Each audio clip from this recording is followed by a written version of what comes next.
Bonjour tout le monde. Aujourd'hui nous allons poursuivre notre périple vers Samhain avec quelque chose qui me plaît beaucoup. Nous allons dans cette vidéo comparer les loups-garous et les vampires. Nous allons parler de leurs origines, de pourquoi ils sont devenus des créatures d'Halloween. Je vous explique tout ça tout de suite.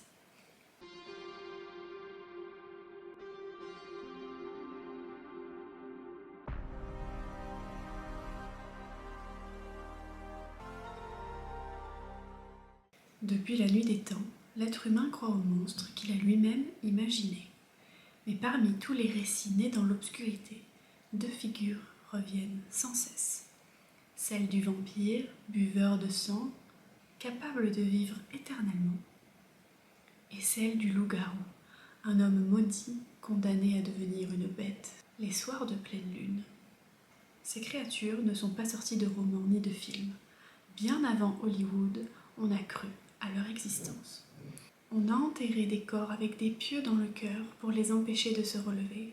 On a ouvert des cadavres pour vérifier s'ils contenaient encore du sang, ou si des poils apparaissaient sous leur peau. On a jugé, condamné, puis brûlé des hommes accusés d'avoir dévoré leurs semblables sous une forme animale. En Europe, surtout entre le XVe et le XVIIe siècle, les chroniques, les actes de procès et les journaux paroissiaux regorgent de récits authentiques. Des noms, des dates, des lieux précis. Petar Blagojevich, en Serbie, déclaré vampire en 1725. Gilles Garnier, le loup-garou de Dole, exécuté en 1573, ou encore la comtesse Elisabeth Báthory, accusée d'avoir torturé et vidé le sang de certaines jeunes filles pour conserver sa propre jeunesse. Ces histoires ne sont pas des contes, elles sont écrites dans les registres des villages, consignées par les autorités de l'époque et parfois même observées par des médecins ou des prêtres. Alors, que s'est-il vraiment passé ? Pourquoi des communautés entières ont-elles cru à ces êtres assoiffés de sang ou à ces personnages mi-hommes, mi-bêtes ? Et surtout, comment ces peurs ont survécu jusqu'à aujourd'hui pour devenir des icônes de notre culture ? Nous allons donc remonter aux racines de ces deux légendes, les vampires et les loups-garous. Les premières traces du mythe du loup-garou remontent à l'Antiquité. Chez les Grecs, on raconte l'histoire du roi Lycan, souverain d'Arcadie. Selon le poète Ovide, dans les Métamorphoses, Lycan aurait voulu éprouver la toute-puissance de Zeus en lui servant de la chair humaine lors d'un banquet. En châtiment, le dieu le transforma en loup. C'est de là que viendrait le mot lycanthrope, littéralement homme-loup. Mais les croyances d'hommes capables de se changer en bête ne s'arrêtent pas à la Grèce. Dans les traditions nordiques, les berserkers et les ulfednar, des guerriers habillés de peau d'ours et de loup, entraient dans une transe de combat où ils perdaient alors toute humanité. Les sagas islandaises, notamment la saga des Volsung, parlent de deux hommes ayant trouvé des peaux de loup enchantées. Quiconque les portait devenait alors une bête pendant 10 jours. En France, dès le Moyen-Âge, les chroniques rapportent des histoires de garous, d'hommes sauvages ou de loups ensorcelés. Les récits médiévaux racontent que certaines femmes, par vengeance ou par malédiction, changeaient leur époux en loup pour les punir de leur infidélité. Il faudrait y songer de nos jours. Dans la Bretagne ancienne, on craignait les bisclavrés, terme breton pour désigner les hommes loups, immortalisés dans le Laï du bisclavré de Marie de France au XIIe siècle. Ces récits n'étaient pas vus comme de simples contes. Au XVIe siècle, en pleine Europe chrétienne, on crut réellement à l'existence de ces êtres. Les procès en lycanthropie se multiplient, notamment en France, en Allemagne et en Suisse. Les accusés étaient souvent des marginaux, des ermites ou des hommes solitaires vivant en forêt. Certains disaient même avoir reçu un onguent du diable qui leur permettait de se transformer en loup. Parmi les cas les plus célèbres figure Gilles Garnier, surnommé le loup-garou de Dole. Arrêté en 1573, il avoua sous la torture avoir tué et mangé plusieurs enfants, affirmant qu'il chassait sous sa forme de loup. Condamné pour sorcellerie et cannibalisme, il fut brûlé vif sur la place publique. Quelques décennies plus tard, Jean Grenier, un adolescent bordelais, déclara devant les juges avoir rejoint une meute infernale grâce à un onguent magique. L'Église le considéra comme possédé et non comme sorcier, et il fut enfermé dans un monastère jusqu'à sa mort. Dans certaines régions, La croyance allait jusqu'à penser que les véritables loups-garous portaient leur fourrure sous la peau. On ouvrait alors le corps des suspects pour vérifier s'ils n'avaient pas des poils à l'intérieur. Ces pratiques, bien que macabres, sont mentionnées dans plusieurs récits, notamment dans les provinces de Franche-Comté et de Lorraine. Les légendes de vampires, elles aussi, plongent leurs racines dans les civilisations antiques.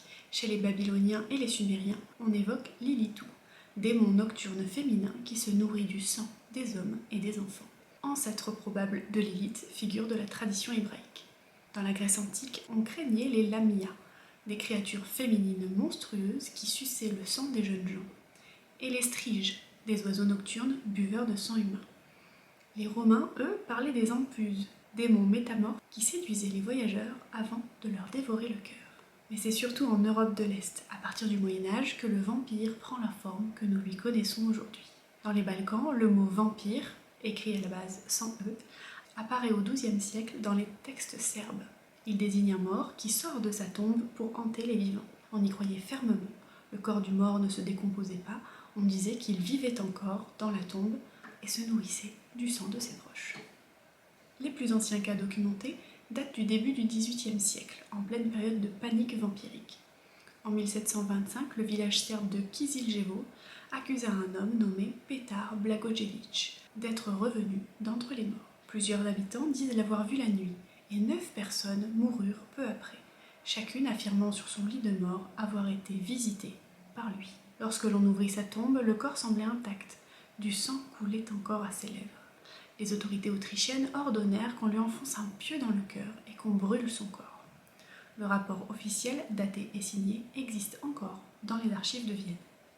Un an plus tard, un autre cas, celui d'Arnold Paul, un ancien soldat. Il provoqua la même panique dans un village serbe. Les médecins militaires autrichiens, dépêchés sur place, constatèrent des signes de vampirisme sur plusieurs cadavres. Le rapport, publié en 1732, marqua la première étude scientifique du phénomène. Quant à la Transylvanie, région montagneuse de l'actuelle Roumanie, elle devint le cœur symbolique du mythe grâce à sa riche tradition de revenants. On y parlait des strigoi, des morts non apaisés qui revenaient hanter leur famille. Certains, disait-on, sortaient de leur tombe pour boire le sang des vivants ou provoquer la maladie. C'est dans ce terreau folklorique que naîtra, bien plus tard, le mythe littéraire de Dracula, inspiré en partie par le prince Vlad III l'Empaleur, connu pour sa cruauté au XVe siècle. Son surnom, Dracula, vient du mot Dracule, qui signifie le dragon ou le diable, nom de son père, membre de l'ordre du dragon. Enfin, un autre nom est resté gravé dans l'imaginaire européen, celui de la comtesse Elisabeth Báthory, en Hongrie. Entre 1585 et 1610, elle fut accusée d'avoir torturé et assassiné des centaines de jeunes filles. La légende affirme qu'elle se baignait dans leur sang pour conserver sa jeunesse, bien que les faits réels soient encore débattus. C'est cette rumeur qui fit d'elle l'un des modèles du vampire féminin éternel. Au Moyen-Âge et jusqu'au XVIIIe siècle, les mythes des vampires et des loups-garous ne sont pas perçus comme des histoires symboliques, mais comme des menaces bien réelles. Les populations rurales vivaient dans un monde où la frontière entre le surnaturel et la réalité était très mince. Les épidémies, les morts soudaines, les maladies inexpliquées et la décomposition étrange des corps nourrissaient la plupart des soupçons. Quand un malheur frappait un village, il fallait souvent un responsable, et ce responsable pouvait être un mort. Dans les campagnes d'Europe centrale, on pensait qu'un défunt mal enterré, non baptisé, suicidé ou excommunié pouvait revenir hanter les vivants. Ces revenants étaient appelés vampiri, strigoi, nosferatu ou nasrecher, excusez mon accent déplorable, selon les régions. Ils se manifestaient par des bruits dans les maisons, des suffocations nocturnes ou par la maladie qui frappait les proches du défunt. On disait alors « il se nourrit d'eux ». De même, dans les régions boisées et isolées de France ou d'Allemagne, des enfants disparus, des attaques d'animaux ou des meurtres brutaux pouvaient être attribués à des hommes changés en bêtes. Les gens racontaient avoir vu, la nuit, des silhouettes d'hommes se transformer, ou des loups se tenant sur leurs 2 pattes. La peur était telle que même les autorités civiles et religieuses ouvrirent de multiples enquêtes. Entre le XVe et le XVIIe siècle, des procès pour lycanthropie eurent lieu un peu partout en Europe. Les archives en conservent plusieurs dizaines, notamment en France, en Allemagne, en Suisse et en Pologne. Ces procès se confondaient souvent avec ceux pour sorcellerie. La transformation en loup était alors vue comme un pacte avec le diable. En 1521, à Poligny, 3 hommes, Michel Verdun, Pierre Burgot et Philibert Montaut, furent accusés d'avoir pactisé avec le démon et de s'être changés en loups pour tuer et dévorer des enfants. Sous la torture, ils avouèrent tous et furent brûlés vifs. Leurs aveux furent largement diffusés dans les chroniques de l'époque, renforçant la croyance. En 1563, le traité de la démonomanie des sorciers de Jean Bodin, juriste et philosophe français, évoque des cas de loup-garou comme preuve tangible de l'influence du diable sur Terre. Les écrits de Bodin, très lus à l'époque, contribuèrent à enflammer les esprits. Certains rapports mentionnent que pour prouver qu'un homme était un loup-garou, on examinait son corps à la recherche de marques, une cicatrice, une touffe de poils sous la peau, ou une blessure correspondant à celle d'un loup tué.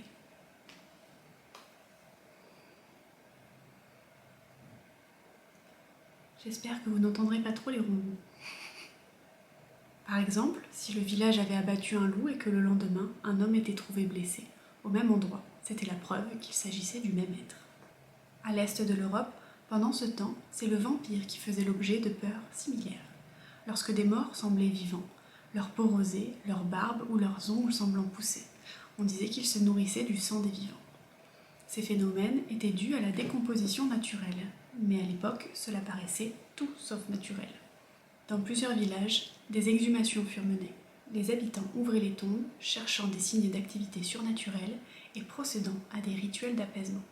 On pouvait alors planter un pieu dans le cœur du défunt, couper la tête et la placer entre les jambes, retourner le corps face contre terre pour qu'il ne trouve plus sa route vers le monde des vivants, ou encore brûler le cadavre, parfois en le mélangeant à de la chaux vive.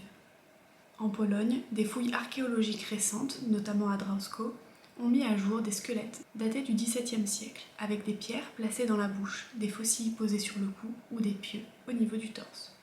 Ces gestes correspondaient à des rituels anti-vampiriques destinés à empêcher les morts de mordre ou de se relever. Face à ces menaces, chaque région avait ses méthodes de protection. Contre les loups-garous, on utilisait souvent des objets bénis, de l'eau bénite ou des croix, de l'argent censé purifier la malédiction, ou des prières dites à la pleine lune. Et contre les vampires, les traditions variaient. Placer des grains de riz, du millet ou des clous dans le cercueil pour occuper le revenant et l'empêcher de sortir. Déposer un miroir brisé ou une croix sur son corps. Ou encore, selon les Slaves, faire passer un cheval blanc au-dessus de la tombe. S'il refusait d'avancer, c'était qu'un vampire y reposait.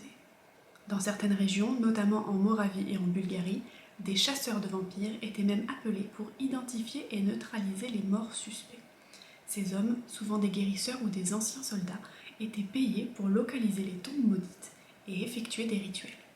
Au XVIIIe siècle, c'est la science qui s'en mêle. Les médecins et les philosophes commencent à s'intéresser à ces phénomènes.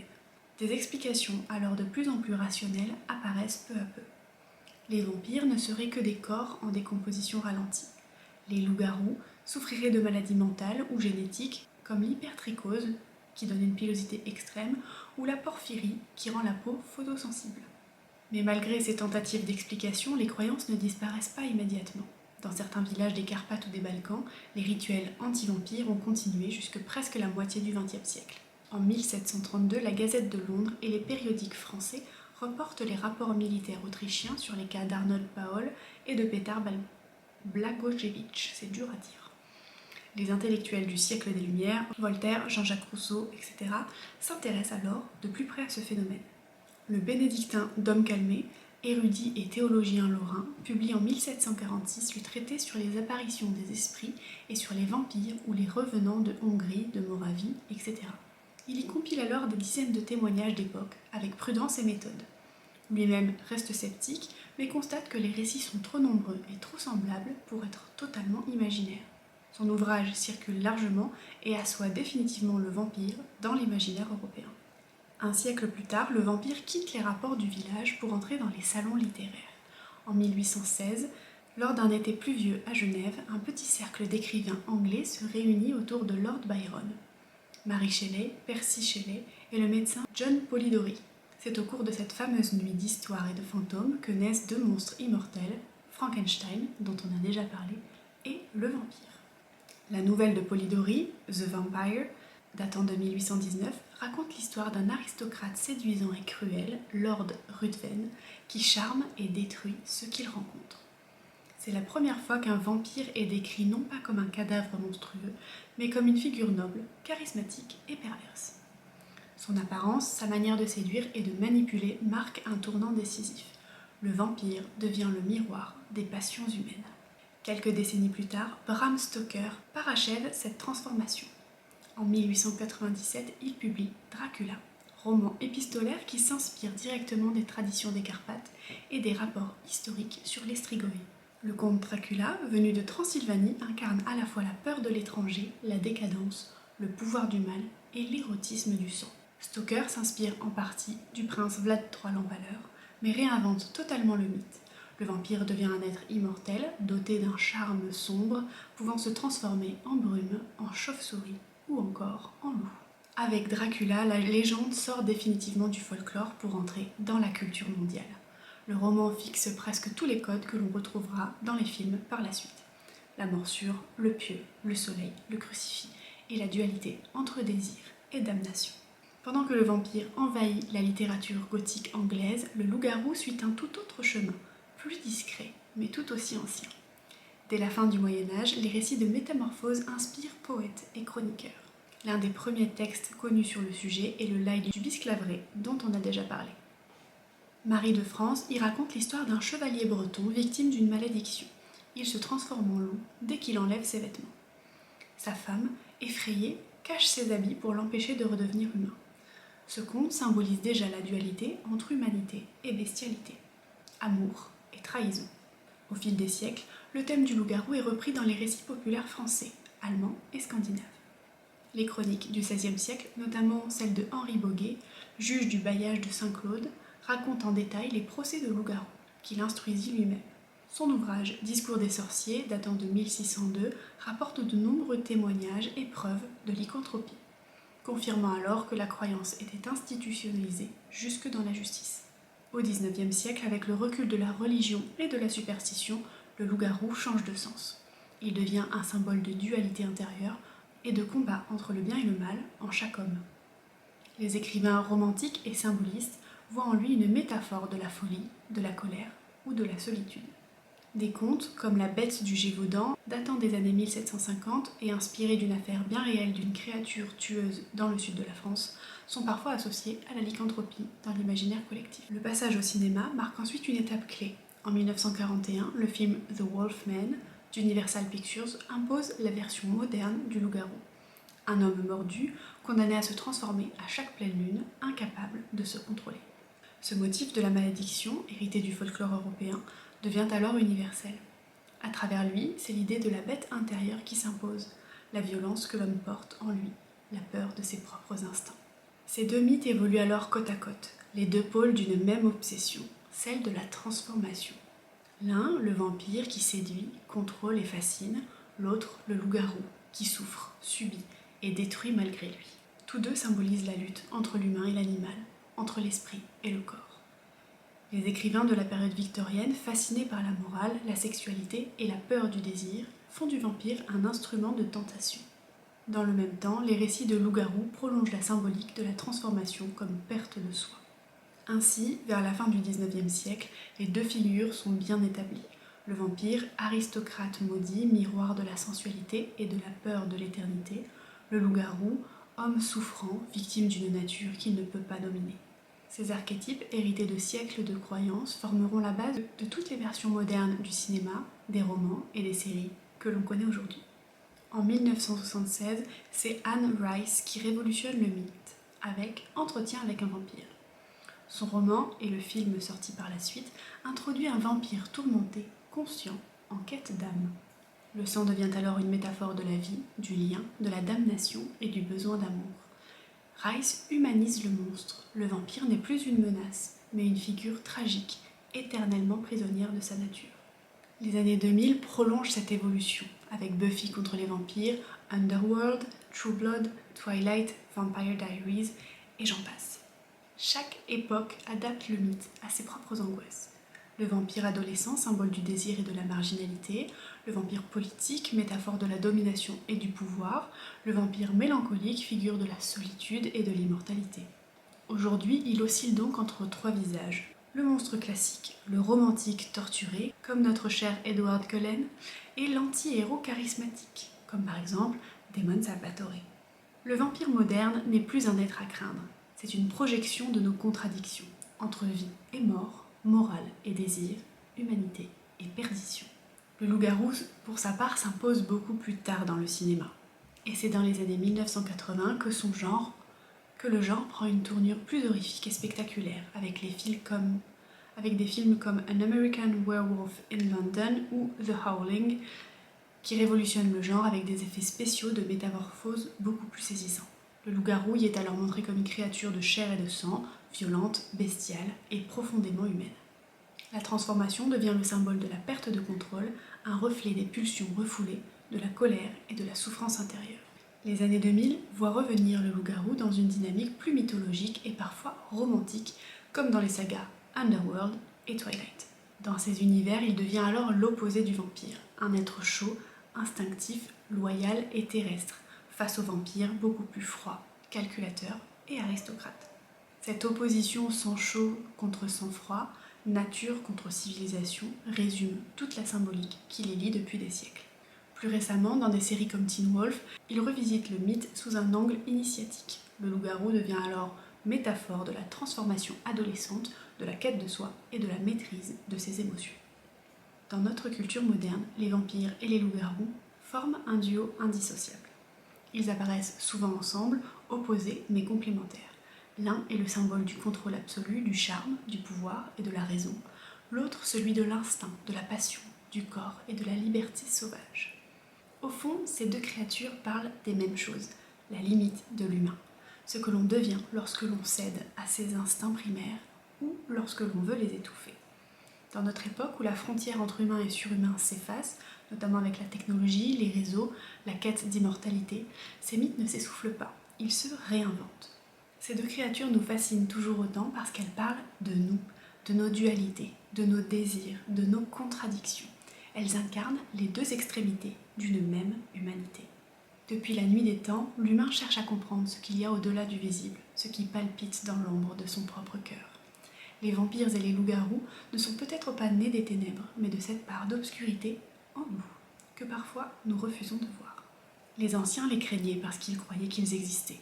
Aujourd'hui, nous les admirons parce que, quelque part, nous savons qu'ils nous ressemblent un petit peu. Deux chemins, deux instincts. L'un refuse la chair, l'autre s'y abandonne. L'un fuit la mort, l'autre l'embrasse. Et pourtant, tous deux portent la même blessure, celle de l'humanité qui vacille entre ombre et lumière.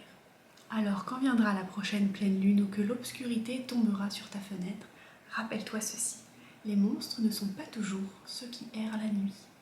Parfois, ils habitent les silences, les pulsions, les émotions que l'on tait. Et peut-être que le plus grand mystère de ces deux créatures n'est pas qu'elles existent ou non, mais bien qu'elles nous révèlent ce que nous sommes quand nous cessons de nous mentir à nous-mêmes. Alors, plutôt team vampire ou loup-garou? Plutôt team Twilight ou The Vampire Diaries, ou les deux? N'hésitez pas à me dire quel est votre personnage préféré dans les derniers films et séries que nous connaissons sur les vampires et les loups-garous. Pour ma part, autant dans Twilight, je suis plus du côté de Jacob, j'ai envie de dire, même si j'adore les pouvoirs des vampires. Mais pour moi, mon préféré de tous les temps restera Klaus Mikaelson. Je ne veux rien savoir. Alors oui, Elijah, oui, Damon, pas de souci, mais Klaus. Bref, dites-moi ça en commentaire. N'hésitez pas à me laisser un petit like pour m'encourager. Je vous attends en commentaire. Je vous fais des bisous. Et je vous dis à la prochaine. Ciao!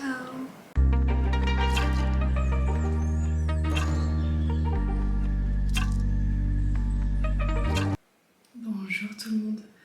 Aujourd'hui, nous allons... Le passage au cinéma marque ensuite une étape clé. Une étape clé. En 19...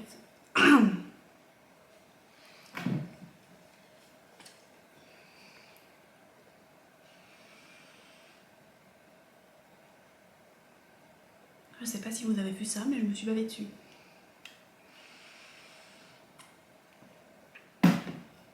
Enfin, c'est plutôt ma gourde qui m'a bavée dessus. On a enterré des corps avec des pieux dans le cœur pour les empêcher